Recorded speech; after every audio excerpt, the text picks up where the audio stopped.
All right, welcome to The Explainer. Today, we're going to uncover a secret story.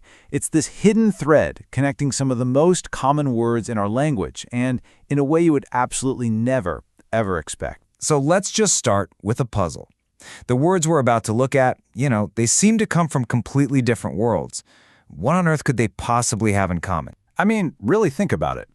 Culture, we think of art, society, that whole thing. Colony, that's a settlement, maybe far from home. And a wheel, a simple, revolutionary machine. On the surface, they have absolutely nothing in common. Zero. So what's the hidden thread here? How can a spinning object, a distant settlement, and the entire concept of art and society actually be connected? Well, the secret isn't found in what these words mean today. Nope, it's in their shared origin story. They all come from one single ancient word, a kind of linguistic great-great-grandparent, if you will. So what is this mysterious ancestor word? Come on, let's trace these words all the way back to their ancient root. And here it is, kwel. Now, that little asterisk just tells us it's a reconstructed word, one from thousands of years ago, from a language we call Proto-Indo-European. And its meaning was so simple: to turn or to revolve. That's it. That single, simple action is the seed from which all those other, way more complex words actually grew. And you can totally see how the meaning evolved logically over thousands of years. The literal action of turning sort of expanded to describe wandering around a place. And that naturally leads to the idea of inhabiting that place. And once you inhabit a place, you tend to it, you cultivate it. Makes sense, right? Okay, this final step, to cultivate, this is where things get really fascinating.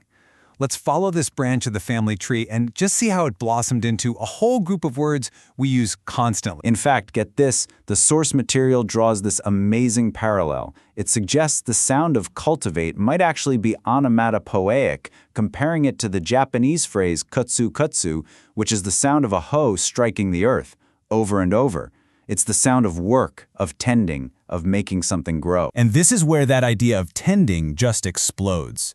To cultivate is to tend to the land or to someone's talent. A colony is a place where people go to cultivate the land. Agriculture is literally field cultivating. And culture itself, that's the act of cultivating the human mind. It's all the same root idea. So, okay, we've solved the riddle for culture and colony. But what about wheel? Let's go back to our original puzzle and see how this one root split off into totally different paths. The family, it essentially split into two main branches. One path was super direct, very literal. It just held on tight to that original core meaning of kwel, to turn or revolve. But the other path, that one became way more abstract, more metaphorical, journeying through ideas of wandering, and then inhabiting, and finally, cultivating. So while wheel and cycle are direct descendants, they keep that pure original meaning of to turn, other words took a totally different path. Take the word dwell, for instance. It's a linguistic cousin from the Germanic languages.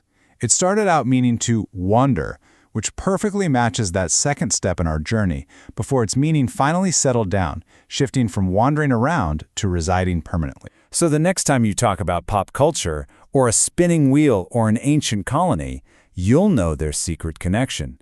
They are all just echoes of a single ancient verb, kwel, to turn. And it makes you wonder, doesn't it? What other incredible stories are hiding in plain sight, in the words we speak every single day?